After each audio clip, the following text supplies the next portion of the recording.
What's up, everybody? Hopefully all of you are doing well. Today we're going to be making my red wine chocolate layer cake with a red wine buttercream. This cake combines the wine notes of berries, vanilla, and mocha with the decadence of chocolate. If you like red wine and chocolate, you're going to love this cake. But don't worry, if you don't drink or cook with alcohol, stick around. I've got an alternative recipe for you, and you can still have this decadent and easy dessert.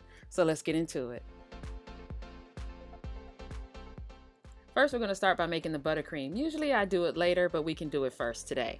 I'm going to take 3 cups of unsalted butter, and I'm going to put that in my stand mixer, and I'm just going to blend it until it's nice and smooth. To the butter, I'm going to add my cocoa powder, and I'm going to blend those two together until they're nice and smooth. I want to make sure there are no cocoa lumps in the butter mixture.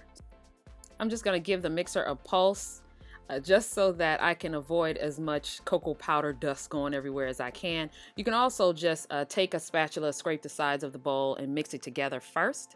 That way you can avoid some of that, but it's fine, it all worked out. And now I'm going to add my powdered sugar 1 cup at a time, making sure each cup is combined well before adding the next. For the exact measurements to this recipe, be sure and check out gdseasoning.com. The link will be in the description below the video and pinned in the comments right at the top. Once your powdered sugar is mixed in well, I'm going to go ahead and add in my pure vanilla extract and my red wine. When I wrote this recipe originally, it was less of a yield with the buttercream. I think it only gave you maybe 3 cups, 3.5 cups. So I bumped the recipe up so you can get a bigger yield, just in case you want to do some designs at the top of the cake like we're going to do in the video. So if you have some leftover buttercream frosting, don't panic. You can always freeze it in an airtight container, label it, and date it. That way you can use it for cupcakes or something like that down the line. All right, the buttercream is all done. Let's move on to the cake. I have my unsalted room temperature butter in my mixer, and I'm going to add my brown sugar, that's light brown sugar, and granulated white sugar, and I'm going to cream those together. And then I'm going to move on and add my eggs one at a time. Once all of my eggs are well combined, I'm going to go ahead and add 1 cup of vanilla Greek yogurt.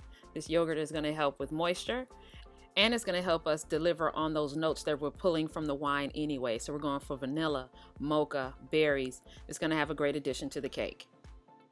Now I'm just going to go ahead and add my vanilla extract. It's about a tablespoon. It's a little bit more. This is a bigger cake.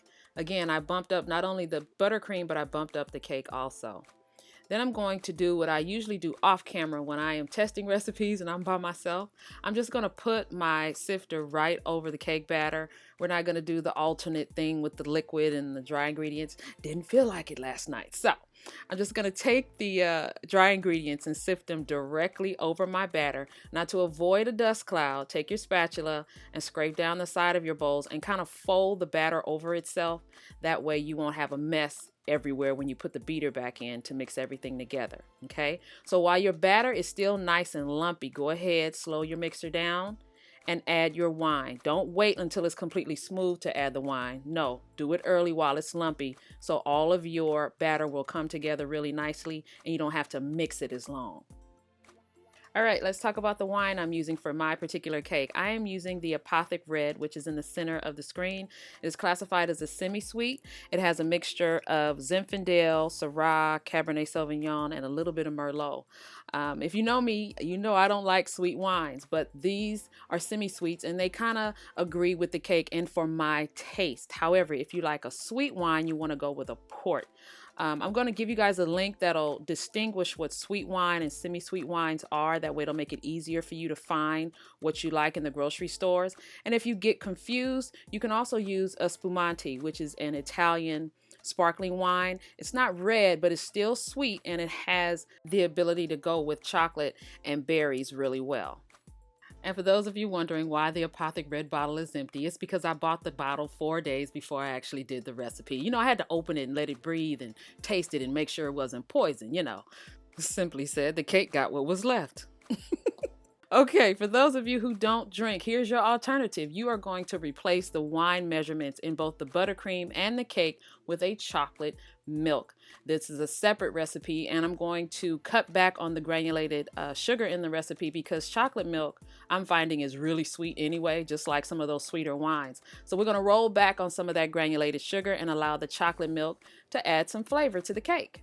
Okay, so our batter is done. It has a whippy texture. It's nice and whipped, and we're going to divide it equally between our two 9-inch round pans. These are 9 by 2s, okay?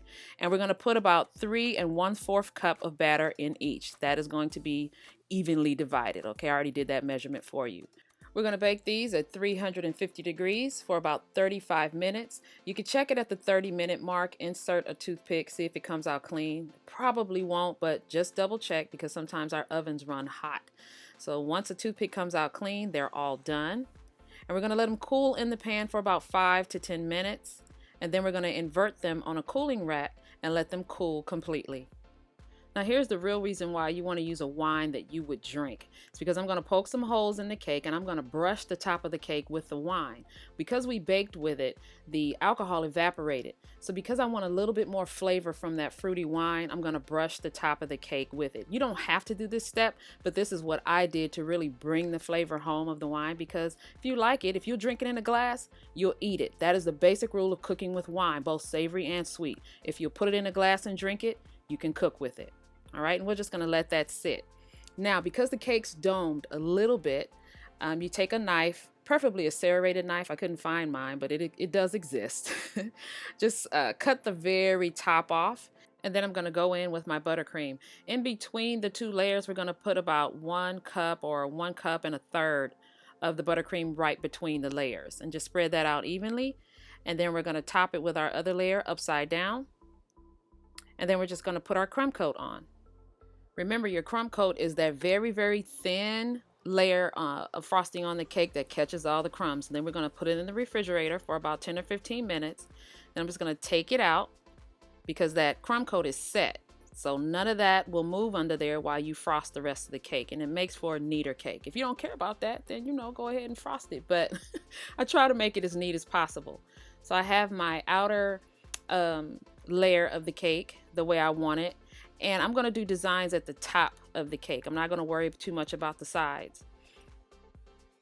I'm using the 1M tip, and I'm just going to make some designs right on the top. So you don't have to make the top very perfect because you're going to add these big dollops of the buttercream frosting right on top. Now I know what you're thinking. It's only 2 of us. If you're making this for Valentine's Day or for a smaller family, if you're thinking it's only 2 of us or it's only 4 of us, what am I going to do with the rest of the cake?